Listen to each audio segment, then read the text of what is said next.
to speak to and to visit. So thank you to everyone there. The attendance book is going round. All Cabinet members are present, so we've got no apologies for absence. So that's item 2 dealt with. Declarations of interest, Linda?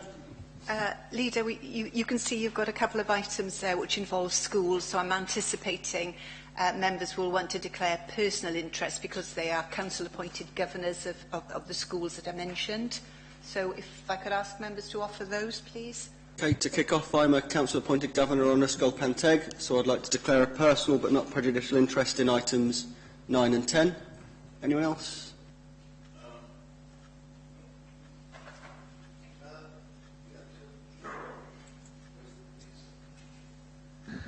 An interesting point.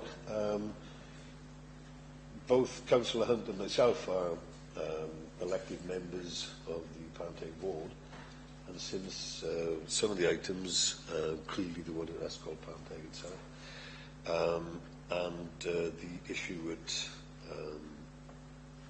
Chelmsford, the disposal of the Chelmsford site, is there any sense where marginally that might have? In the sense that you are a ward member within the... No, that wouldn't be an interest in relation to that. That's part of how the council works, actually. So, no. Okay, so that's all done. If I can move you on to the confirmation of the Cabinet minutes. Item 4. So I've got page 3 for accuracy in matters arising. Page 4. Page 5, page 6, page 7, and the Welsh language version, page 8, page 9, page 10, page 11, page 12. So is everyone happy that those is a true and accurate record? That's great. Item 5 now is update on actions. Chief Executive, anything? Thank you, Leader. They're there for information unless members have any questions.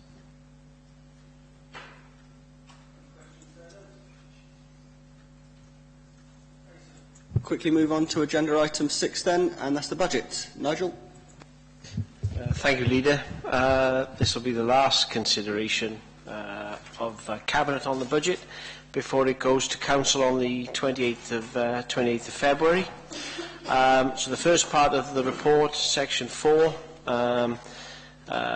tells Cabinet that we took the proposals to the joint meeting of all overview and scrutiny committees on the 26th of January. They made 3 recommendations that are there for Cabinet to consider. So the first one is about prudential borrowing. Your original proposals had a sum of 80,000 identified in relation to highways prudential borrowing. The final proposals, when we go on to them, increase that by 20,000. So that's the first response to their first recommendation. The second one was around them wanting to extend the enforcement around dog fouling and littering to other enforcement issues, and the response is there, that you'll give consideration to that once we know how successful the first one has been. And then their third recommendation was around cleansing of the cycle paths and whether that would be whether the canals will be part of when we cleanse the cycle paths. They're not in terms of the ongoing base budget allowance, but they will be part of the deep clean. So I think that covers off the recommendations from joint scrutiny, and they'll follow their way through. So then the report takes Cabinet basically through the journey of the budget so that you can endorse this as the direction of travel that then goes into the final agreement on the 28th of February. You will have seen and agreed this as part of the budget being developed. So the first one, 4.31, is we call that medium-term plan, transfers, other pressures.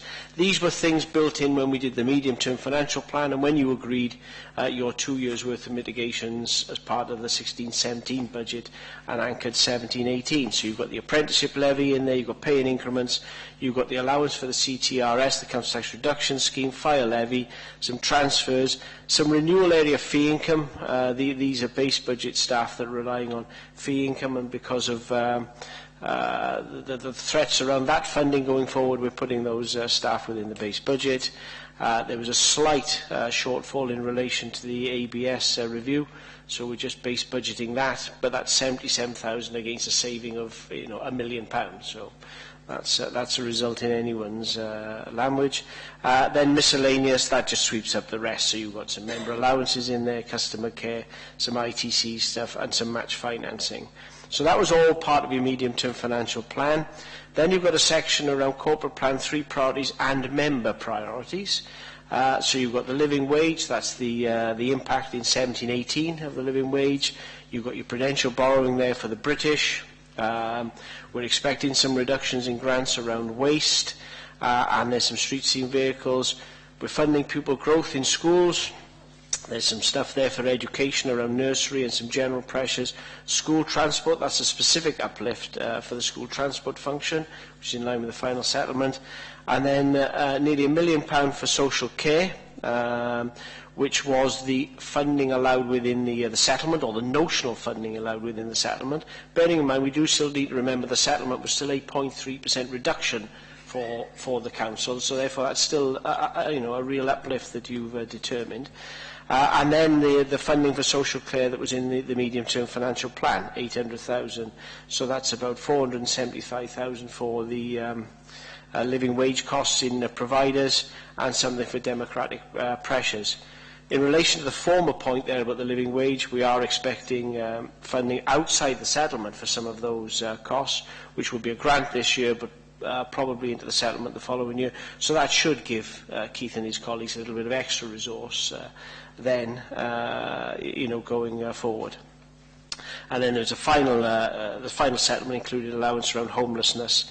I think that is just simply replacing money that we will lose from the DWP subsidy rules, so we're holding it centrally at the moment. There's a couple of amounts there for financial resilience. One is around insurance. We self-insure a lot, and for several budget rounds we haven't been able to increase any allowance for insurance, and we've taken out any reliance now on general fund reserve funding as part of the base budget, so that's a good position to be in. As you will know from PDF, that left £1.5 million to be allocated, 500,000 for prevention and early intervention, 616 for member policy choice, and what was left for financial resilience. In terms of prevention and early intervention, I just make the point there of what it's for, and that it's a more medium-term undertaking in terms of developing how that can be used to most effect and for most benefit. Then we've got the member policy choice, and they're listed there. So 15,000 for dog fouling and litter, 16,000 for the cycleways, summer pruning. There's some prudential borrowing for highways, some prudential borrowing towards renewal areas, so that at least for 17-18 we've got the funding in the capital programme to replace the loss of Welsh Government funding. Then in terms of the next one, 30,000, this was about replacement bins. I've been asked to include some slightly different wording there, and this will find its way into the final proposals to Council.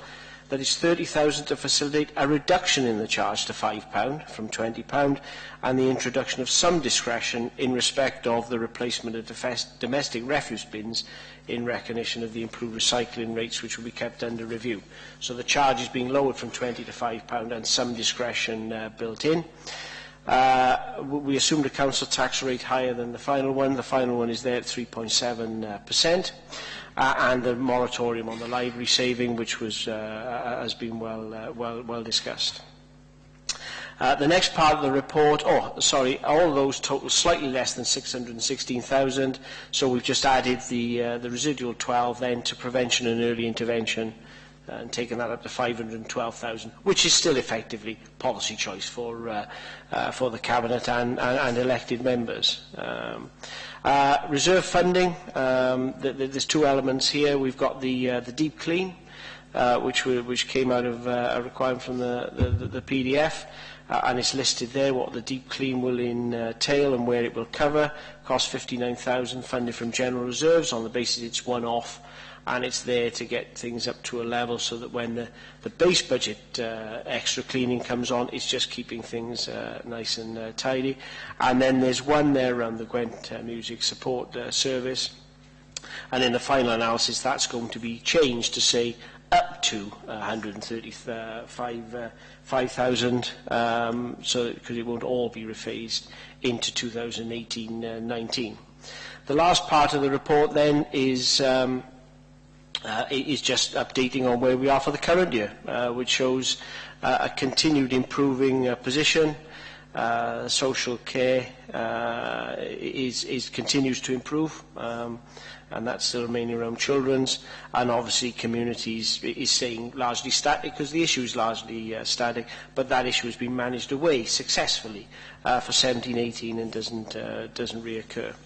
As I say, this is the last time that Cabinet will consider the budget for 2017-18. It'll go on to Council with a whole suite of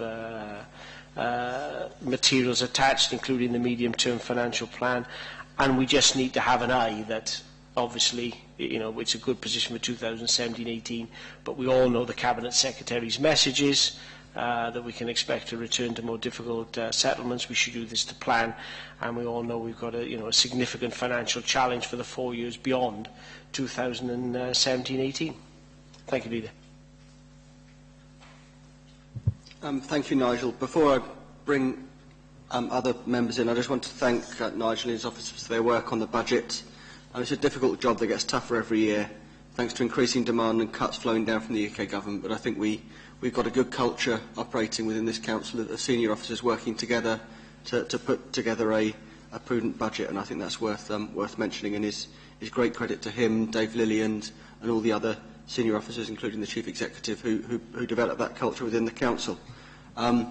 That's worth saying, I think, because financial discipline and prudence is vital with such tight resources. It's also worth saying, maybe as an apology, if members sort of are awkward and keep pushing on issues that we want money spent on, that's our job in a way, but it does involve tough discussions with officers, and I think we've got a good professional relationship so we can raise issues that our residents would want to raise, but in the right spirit. So thank you for the way that you and your colleagues take that forward. I think we have to again thank the Welsh Government for working with us this year to try and safeguard local services in this budget.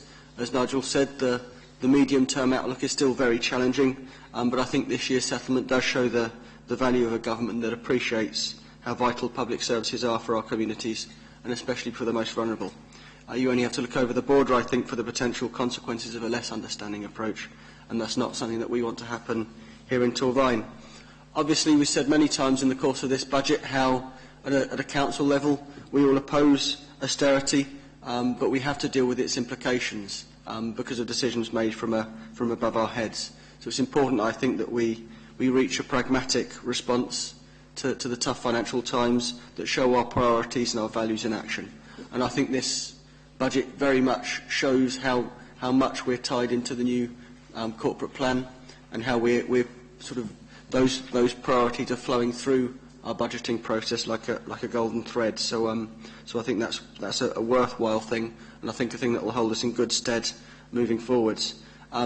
Nigel mentioned the living wage, and that's been debated in Council last month, so I won't say much at great length about that, but I think it shows that we're doing the right thing by our staff in tough times, because that's the right thing to do, but also because we believe that's the best thing for the long-term sustainability of local services.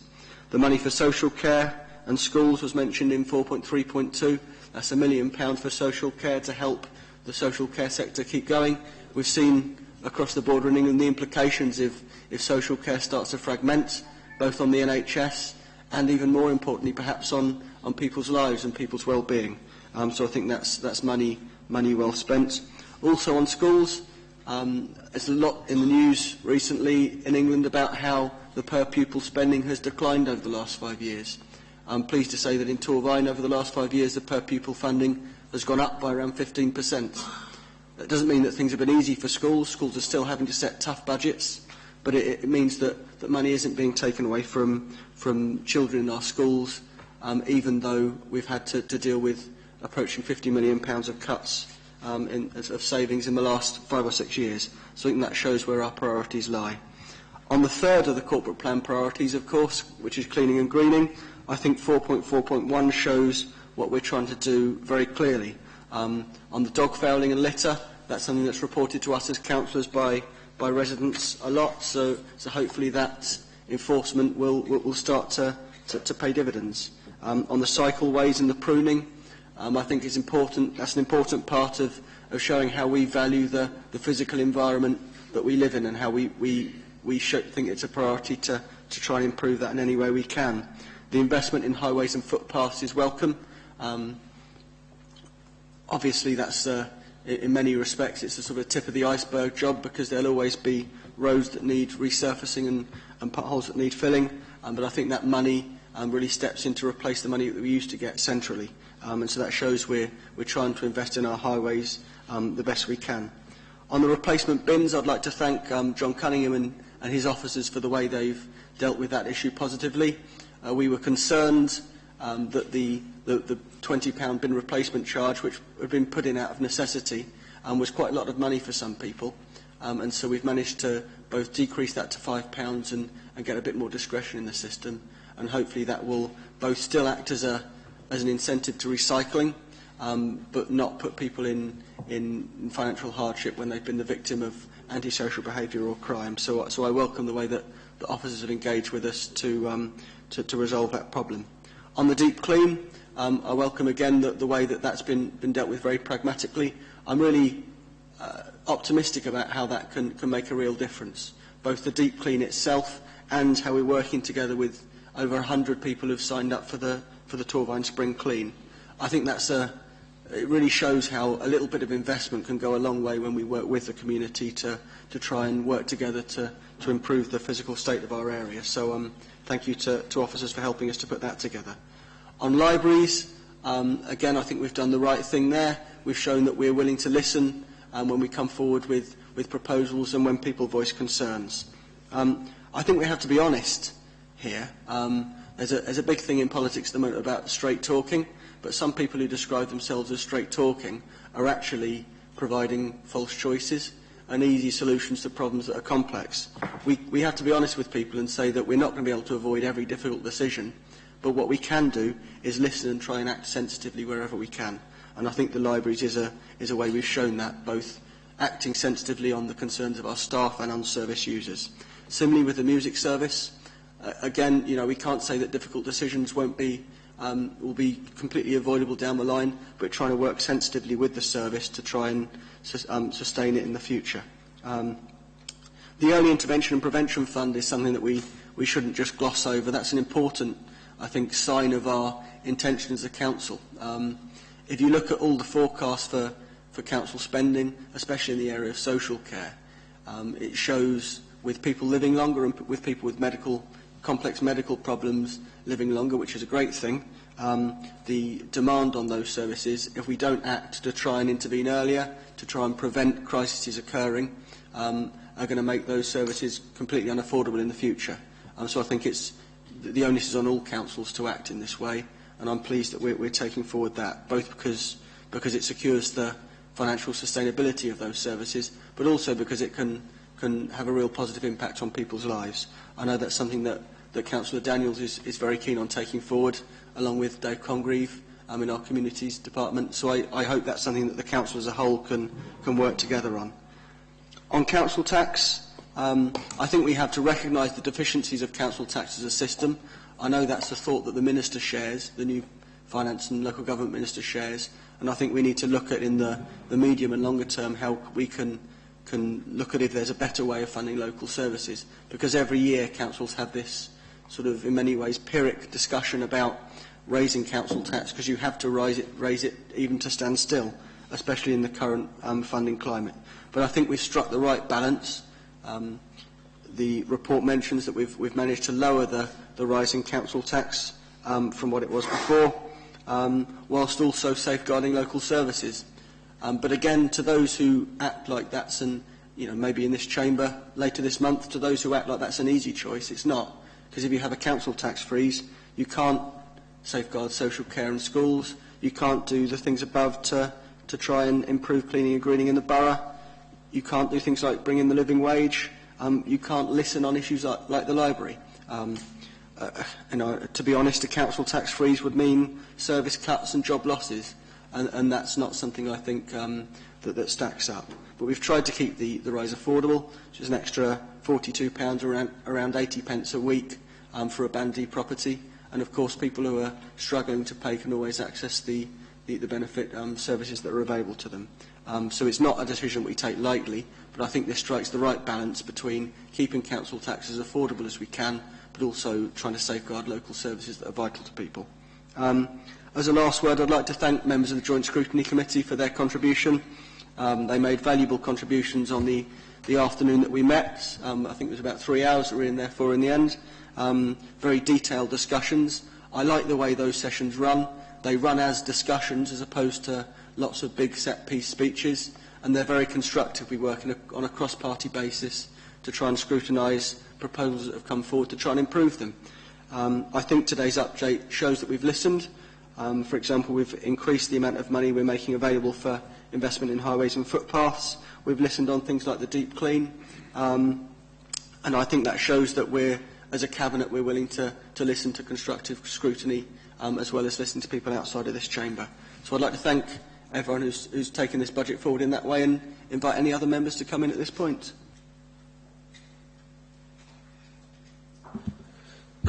Yeah, Gwent Music Fund and the monies that we're able to put in again this year to offset some of the worst effects of the losses that might have been. I think that support for the Gwent Music Fund is vital. I think there's a tremendous amount of good work being done by the Gwent Music Fund, allowing kids that might very well otherwise not have the opportunity to enjoy music.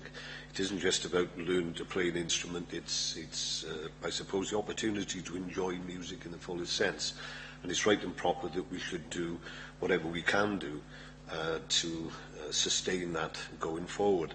I'd like to take not issue, but I'd like to comment on one line here.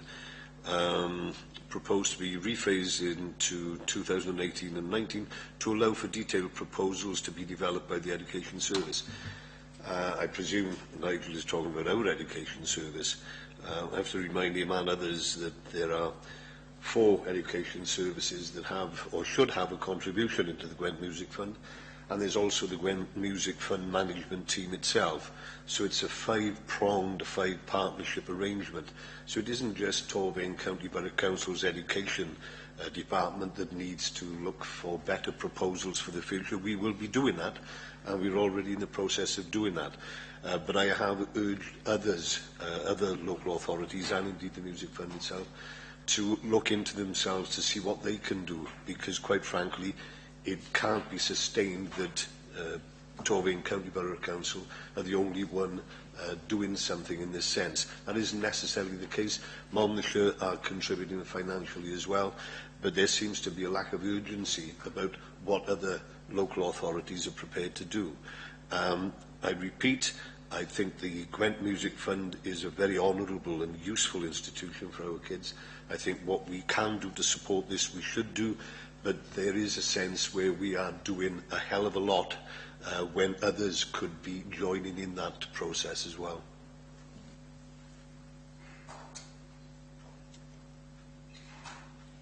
Yeah, I'd just like to make a comment and appreciation of my own sort of portfolio of some of the issues that we're addressing within neighbourhoods, are the issues that really is at the heart of most of our residents, whether it be on litter and on agricultural, on gully cleansing and highways. The highways obviously is going to be a great asset to us with this additional money. I said before, it's not enough, but it certainly will help to alleviate some of the issues that we've got on a needs base, and that's important to recognise that the money will be used and will be assessed on a needs-based issue. So I'm extremely thankful for that and for the money we're having for that to address our issues on highways, on footways and on structures. So I mean, I think it's a move in the right direction, and hopefully it will leave some of the issues that we get as members representational. Yes, I'd like to totally support everything that Anthony has said in consideration of the budget. You know, it's a constructive budget being constructed under the most difficult terms. some of the stuff here, you know, it's very, very basic. When you look at, I've had lots and lots of contact over the years about the replacement bin funding. You know, it was £25 at one time, completely unaffordable to lots of people. Now, bringing it down to £5 is very, very realistic and affordable.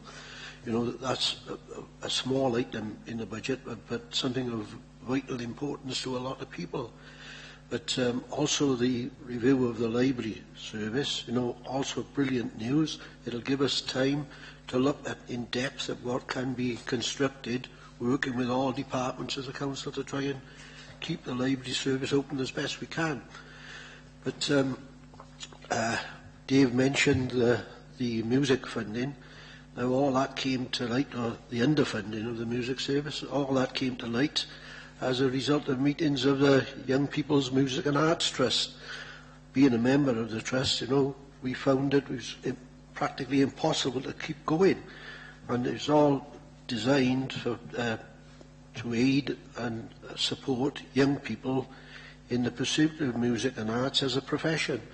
You know, with little grants for them meant a lot of money, but when we were faced with the cutbacks, enormous cutbacks of the music support within Gwent, it was horrendous. So glad to see things like that now are being re-inspected and looked at what can be done. But also the support for social care, you know, is absolutely fantastic that we can do that at this time. Because we have forever being lectured by the hypocrisy of central government. You know, these cuts are coming down from them. And when I see what happened with Surrey County Council, where the leader there was proposing a referendum of the residents of Surrey about a 14% rate increase, and all of a sudden called into 10 Downing Street, problem solved, you know, a sweetheart deal or whatever. Now, you know, it's the kind of thing we've got to put up with central government, but come back to the budget, I think our officers and members have done a fantastic job. Thank you. Make a general comment that you are right, we have a special arrangement in Torwine with the officers and the members and the way that they do the budget, and you thanked everybody, didn't you? Officers, which is only right. But I think we need to thank you as well, because you couldn't get a better comprehensive overview of the detail of every aspect of this budget. You've certainly got a handle on it, and a good sound handle on it. Congratulations. Lewis and the leader have mentioned social care, and it's only right and proper. I think this council's made tough decisions in the past. We recognised, I remember Steve Thomas from the WLGA coming here with the tsunami that was going to follow, and I didn't believe him at the time, actually, and boy, was I wrong. But Nigel and his team, Anthony, through his leadership in the portfolio, has guided us through that and has given us a little leeway this particular year. But in terms of social care, it is right and proper that we're under scrutiny. We were in an unfortunate position at the beginning of this year. It does come down, but I am welcomed, that heartened even, that the finance team do look at this on people and not just a balance sheet. And as much as we work to bring the deficit down, we do realise the reality of what those pounds, shillings and pence mean to those people in our community. I also thank my Cabinet colleagues, because I think we as a council decided to protect social care and education long before it was prescripted upon us by the Welsh Government, and I think that was the right and proper decision. But it was my Cabinet colleagues and their teams and departments that then bore the brunt of that by facing probably higher cuts in their own department. So, you know, I thank them for their support in that time. Lewis and Anthony have mentioned the problems in England. That shows what happens when you don't fund social care properly. I'm also heartened to hear Nigel's remarks today about the grant, sorry about the float, about the grant from Welsh Government to cover the living wage. Many of my colleagues in other Welsh authorities are concerned that finance departments are going to try and claw that back in to the central pot, saying, well, you've already had the money, we'll have it back in. It's refreshing to hear, not refreshing, it's non-surprising to hear it from you, Nigel, because you're always supportive, to hear that that will give us a little headway in what's going to be continuing demanding years. But in saying that, as Anthony mentioned in the intervention project, it's only right and proper we invest in demand management and those intervention problems to try and scale back the runaway costs would be the wrong expression, but the costs we're facing with the population that we've got for social care. So I would like to thank the supportive way Finance and Anthony deal with these matters, and my Cabinet colleagues. That's great. Right, if everyone's happy then, if I move to the recommendations and move those. I've got a second. Right, everyone in favour? No against? That's great. That's carried then. Thank you very much. We're on to the next item now, which is the Welsh Churches Act Fund. And Dave Congreve.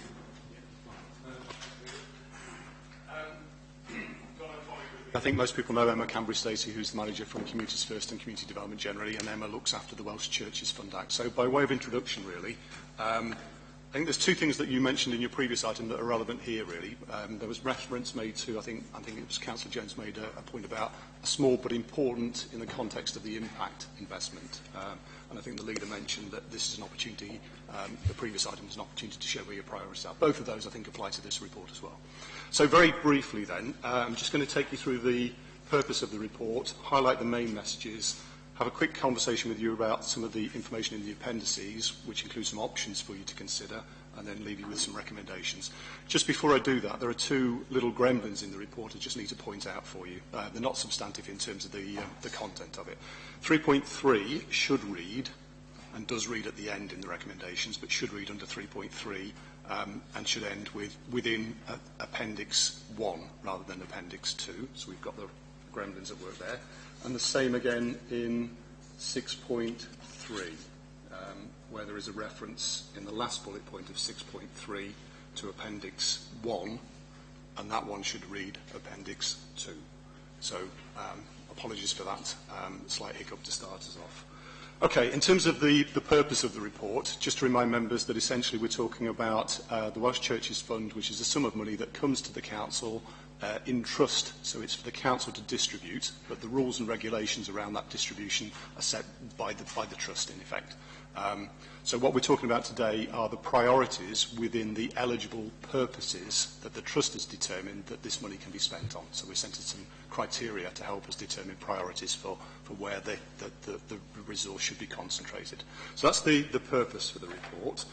Probably the easiest thing for me to do, rather than go through all the detail, is to take you to the main messages and then just orientate you back into the bits of the report should you wish to go over those.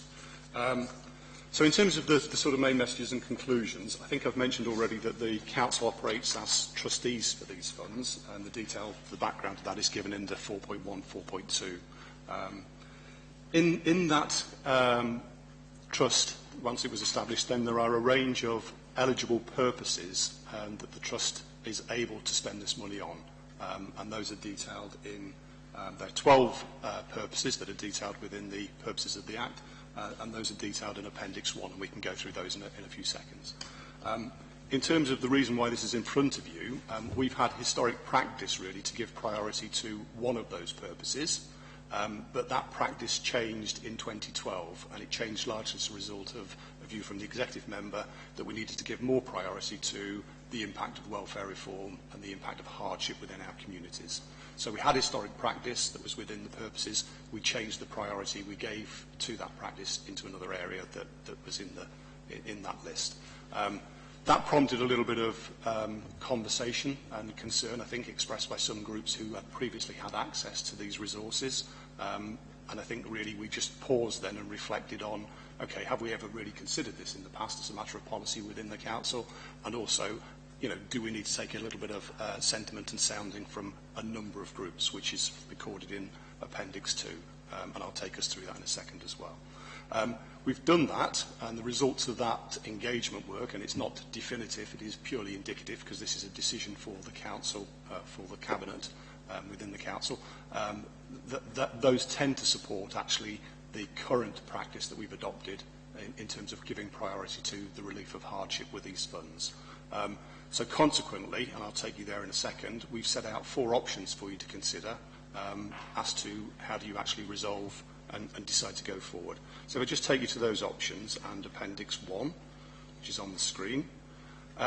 So Appendix 1 then just records the 11, and it should actually be 12. There's another little gremlin at work there. The number 12 should be in front of the other charitable purposes, not inconsistent with the above. So there are actually 12 purposes within the trust, and the relief of hardship and relief for those in need is clearly featured within those.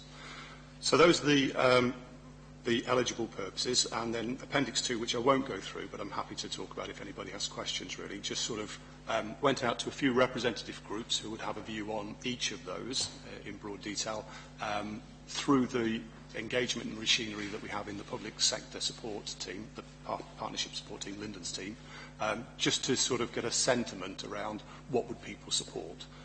And those results are reported in the appendices and tend to support the view that we are actually, in terms of current practice, in line with that wider sentiment.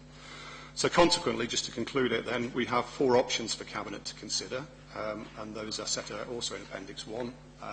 That priority should be afforded to the relief of hardship, i.e. continuing with the current practice. That's the first option. The second option is that we could go back to the practice that we previously had in place, which is giving priority to places of worship, burial grounds, restoration, maintenance for churches and chapels. The third option is that actually you can consider all the things if you wished within that list of 12 eligible purposes and think about actually we may want a practice that distributes equally across all of those things, or you may want to take some time to think about what else you might want to do within the constraints of the trust deed. So those are the 4 options that are then referred to in the recommendations. And if I take you back there, the recommendations really are for you to just have a think about the consultation findings, which we can discuss if need be, consider the assessment criteria that are in Appendix 1, and then decide from the options that are given in Appendix 1, 1, 2, 3 or 4, which one you wish to support. Thank you, Leader. Thanks, Dave. Can I bring Dave Daniels in at this point? Cheers. Yeah, it's not a sizable amount of money, but I think over the past year, because we changed the direction last year, I think that over the past year we've seen what impact it can have on people. As a very human impact, we found that the demand out there is considerable, for a range of reasons: welfare reform, ongoing austerity, mental health crisis, and this is where it's going. It's going towards feeding kids, providing a bed for people to sleep on, just very basic stuff that we take for granted. So it is very much crisis intervention. I'm proud of it on one hand, but on the other hand, I mean, I'm very sad that we have to do this. The demand is rising. We shouldn't have to be doing this. I mean, this pot is serving people at the very end of the scale, and I don't know what they did before this. But yeah, it's a mixed feeling really for me, because I am proud, but we shouldn't have to be doing this in 2017, at the think of the year then. But I'll be recommending that we continue what we're doing, because people have come to rely on it, and I don't know what they'd do without it, so I'll be recommending priority 1. That's great. Anyone else want to come in? Gunara? Yes, thank you, Leader. I would certainly support what David said. But I would also like to thank David for first having the courage to change it, because we as members, we didn't like that. And the reason we didn't like it, because it impacted in some of our community groups. But having said that, if you look at item 5 on the issues and findings, it tells the whole story. And I can tell you that I've seen it firsthand how the change that you've made has impacted on the people that actually need it.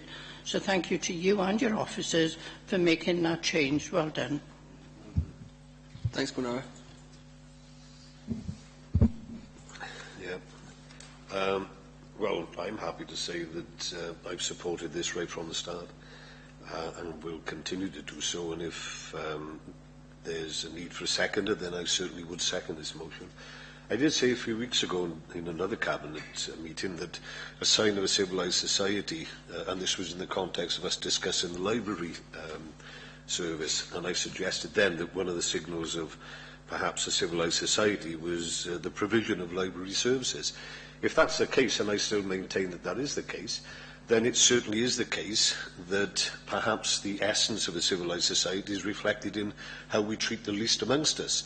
And it seems to me that given this is a Welsh Church fund as well, and it's a slight play on words here, that there isn't a more appropriate use of this fund, and certainly there isn't a more necessary use of this fund than to deploy it in the way that it's been deployed over the last goodness knows how many months. I would also congratulate the exec member for communities, because he has been stubborn right throughout this, and although I've supported it right throughout, we have had conversations surrounding that stubbornness, if you like. But I'm glad he stuck to it, because it is an incredibly worthwhile project. I would also say this, that whilst I am proud to have a cabinet colleague like Dave Daniels, I'm also alarmed at the fact that we have to use this mechanism in the way we do, because there should be ample provision out there in society at large without these needy people, very, very needy people, having to rely on this pot of money. But since that is the case, then I repeat, I can't think of a better use to put this pot of money to than looking after the most needy in our community. I'd just second Dave Joel and also Gwynaira. It took some courage to examine the way that this money was being used. There was a lot of flack coming from different members who had traditionally gone and drawn on this money for all sorts of things. So congratulations, David. I think it's recognised by most members that you stood your ground in the very early days when people weren't happy with changing the system, but you've done it, and well done. Okay, I think the pretty clear view from members is that, we'd rather that such need didn't exist, but the fact is that given the epidemic of poverty crisis, especially child poverty crisis in this country at the moment, I think the option one seems to be the favoured view. So if I put forward the recommendations on page 26, that we take forward option 1 within Appendix 1. Can I have everyone in favour? Anyone against? No? That's carried then. Thank you very much.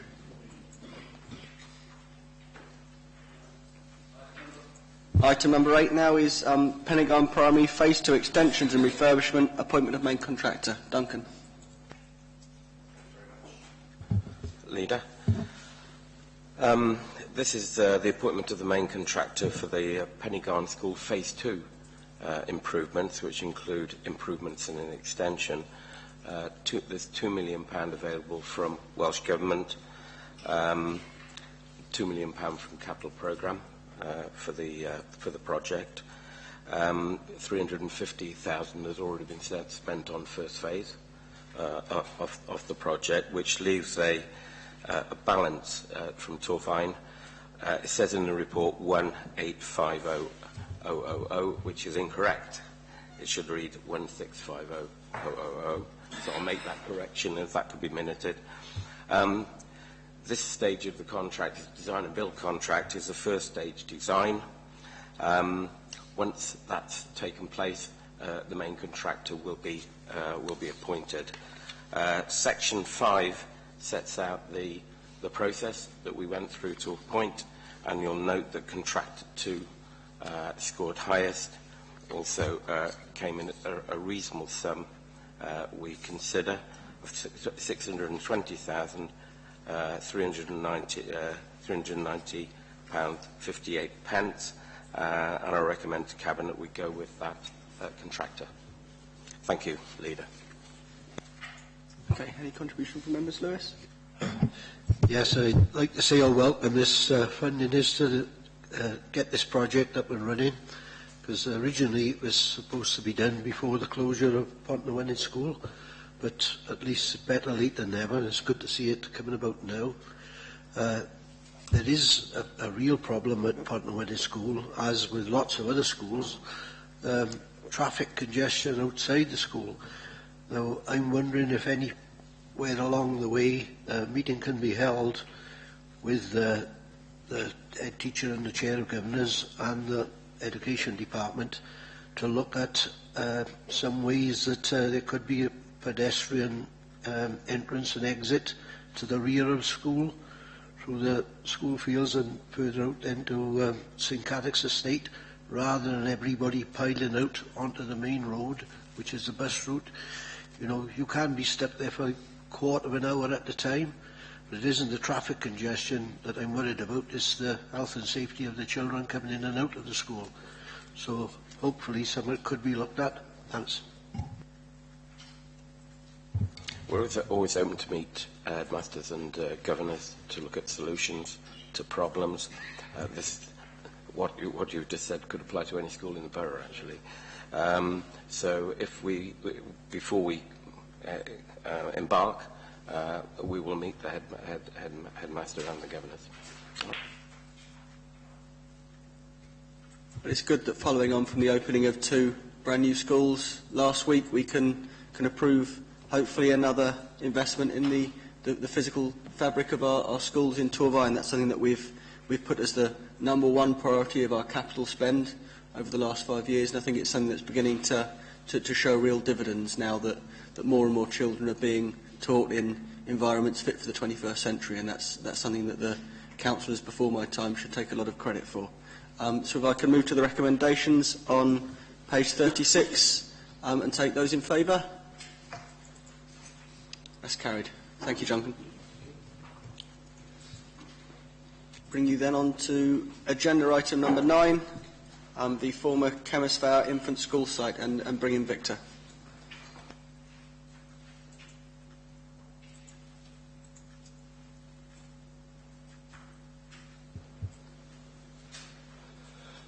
Good morning. Thank you, Leader. This report pertains to the Chemist Fair infant school site.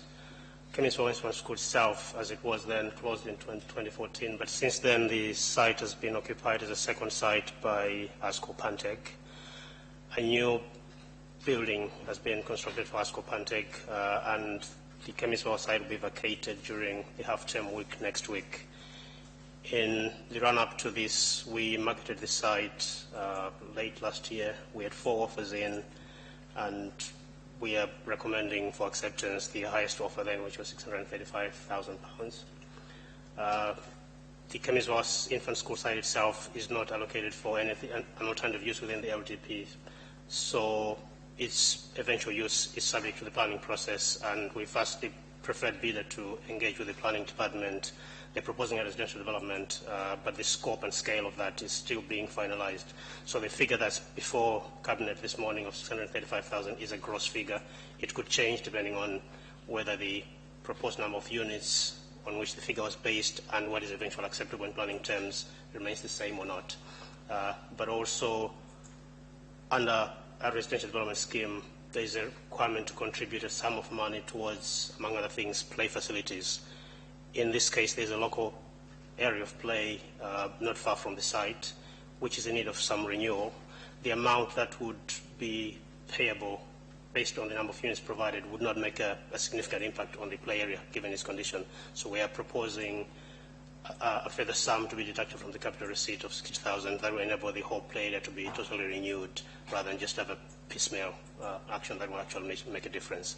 So the recommendations of the report are firstly to accept the offer of £635,000, subject to the understanding that there will be a deduction of 60,000 to go towards the renewal of the play area, and then to authorise the Assistant Chief Executive for Resources as the Chief Officer for Asset Management to negotiate detailed terms of the disposal. And then finally, to grant delegated authority to the leader as executive holder, portfolio holder for resources to determine any other matters pertaining to this disposal that require further executive approval. Thank you. Thank you, Victor. Members wish to speak? Dave? Yeah, thank you, Victor. I accept what you say. I'm a little bit disappointed, and I'm sure that I speak for my ward colleagues as well, that in an ideal world it would have been nice to have the Chemist Fair site designated as a social hub for that particular community, because, as I said at the time when we were closing Kemmersfar School, that it's a shame because Kemmersfar Estate had very little going for it anyway, and take the school away, and there's virtually nothing there except the shop and the playing fields opposite that were in dire need of attention. So I'm glad to see that, whilst disappointed that we couldn't have got the dream ticket, if you like, of having a community centre occupying that particular piece of territory, then I'm glad that a fairly decent sum, £75,000, is going to be used to refurb the playing field area on the other side of the road, which is something that I talked to Dave Congreve about maybe 3 years ago. So I'm glad to see that that is coming to fruition and we get something out of it, the community gets something out of it, because the playing field refurb is long overdue, and I think it will be very, very welcome. So on balance, I think we've got as good as we can get out of this, and I thank you for that. I'd like to join with my ward colleague there in saying both thank you for the way you've handled this and taken the report forward. Of course, this comes off the backdrop of a positive bit of news in that the Skolpanteg are getting a brand new purpose-built site, and that's very welcome. You know, the more regrettable side for us as local members certainly is the great need in the Kemmersfar estate, and that's something I think we need to talk about in different forums perhaps. But having said that, the new play facility will be very much appreciated, and I think that's something that we've been looking for a long time, and I hope that the developers can work with the community to ensure that what comes forward from that is a real asset to the community. Any other members wish to speak at this point? Okay, I'll point you to the recommendations on page 45 now. Everyone in favour? That's carried. Thank you, Victor. So move straight on to agenda item 10 then, which is the Skolpanteg site and retention of car park in Oxford Street. Thank you, Leader.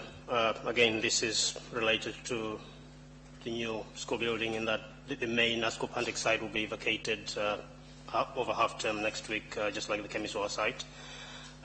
It's a relatively small site, less than 1 acre. The proposal here has come about through collaboration between 4 agencies, really. The council as landowner, one of the local residential social landlords, the health board, as well as the Welsh Government through provision of funding. The proposal is for the site to be utilised for accommodation that will house people who have learning disabilities. As I understand it, 3 of those people currently live outside the borough. It is expensive to look after them outside the borough, and this opportunity enables them to come back into the borough, closer to their families, and also reduces the cost of care for them. They are the residents who will be accommodated on the same site whose needs are less severe, but they're currently living with their families and aspire to have a bit of independent living. And again, the scheme that goes on here will enable that to take place. So in that context, it is proposed that the council dispose of the land for a nominal sum of £1. The scheme will not require the entire land holding. Currently, there is a small area of car park which the school makes available to the community outside school hours for people to park and access the shops nearby. The proposal is that that area be retained still as a car park. The developer on board has managed to come up with a layout that will probably add 1 more space, marginal in itself, but actually there's a greater benefit in that the car park would be available 24 hours rather than at the moment when it's only out of school hours. So the recommendations are to authorise the disposal of this site for £1, but bearing in mind that the developer of the site will also reconfigure this car park as part of the overall deal, and to authorise the retention of the car park by the council. It will be maintained out of current resources by neighbourhood services. And then thirdly is to authorise or grant delegated authority to the Assistant Chief Executive for Resources to negotiate detailed terms of the whole transaction. And finally, to grant delegated authority to the leader as executive portfolio holder for resources to approve any matters that, again, will require executive approval as the disposal progresses. Thank you. Yeah, again, thank you for that report, Victor, and thank you for the content of it as well. The question that I've been asked in Griffithstown Village over the last couple of years is that as and when the buildings, the old school buildings, are no longer used for that purpose, to what purpose is that area going to be put to? And when I ask the question, well, what would you prefer? And the stock answer usually is a car park, because the village suffers from a lack of car parking space. So this particular project, I believe, ticks two boxes. On the one hand, the facility for housing the people that we've described. I think that would be supported in the community as a good idea. And I believe that the residual idea of car parking spaces, that would hit the spot as well. There is a view abroad that when we sell off this land, we should sell it to the highest bidder and get the best kind of price for it. But I think that in certain circumstances that doesn't necessarily work. It's very, very nearsighted, and it ignores social need as well. This particular resolution to this particular plot of land, which isn't a fantastic size anyway, and there's a limit that we could have, or it could have been used for, but I think under the circumstances this is an ideal use to juxtapose a social facility, which is what it is, with another social facility in a milder sense, the car parking facility, which is now available to the public on a 24/7 basis, with some extra spaces as well. I think this is as good as it possibly gets under the circumstances, and I applaud you for that. I'd like to add my thanks to that. It's good that we can provide the facility for these disabled people. That's both good for them in that it's better close to their families and closer to the facilities of Griffithstown Village for them, and also good for our social care department in terms of finances. It's not always that these things marry up, so it's good that these have in this particular example. And again, I'd like to echo Councillor Yole in what he says about the car parking spaces. The centre of Griff, built as it was before, lots of cars, is very tightly packed. Parking and traffic is a real issue there. I think were we to have sold the site to the highest bidder, it could have worsened that situation. As this proposal stands, I think it can help to improve that situation by making the spaces available to shoppers 24/7, and I hope that's something that will be good for the local businesses in the centre of Griffithstown, and good for the local residents too, and that it won't make the traffic situation worse.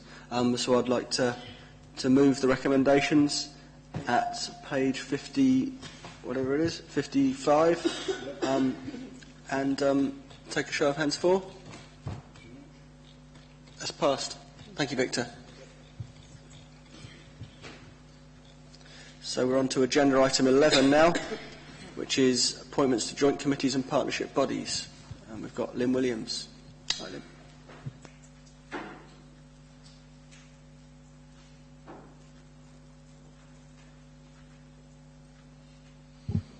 Thank you very much. This report is to seek approval for a small number of changes to the appointments of joint committees and partnership bodies, which fall within the responsibility of the Cabinet. So there's a small number of changes that are outlined in Appendix 1 to the report, which is on page 63.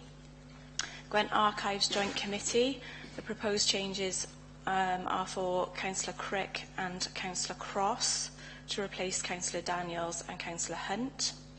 The only other change then is on page 64, which is the Education Achievement Service Company Board, that Councillor Daniels becomes the main nominated councillor, and Councillor Clark, with his portfolio of Executive Member for Health, Social Care and Wellbeing, become the deputy on that partnership.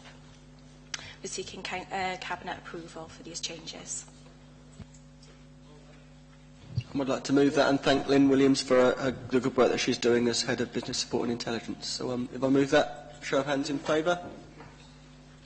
And that's carried. Thank you very much.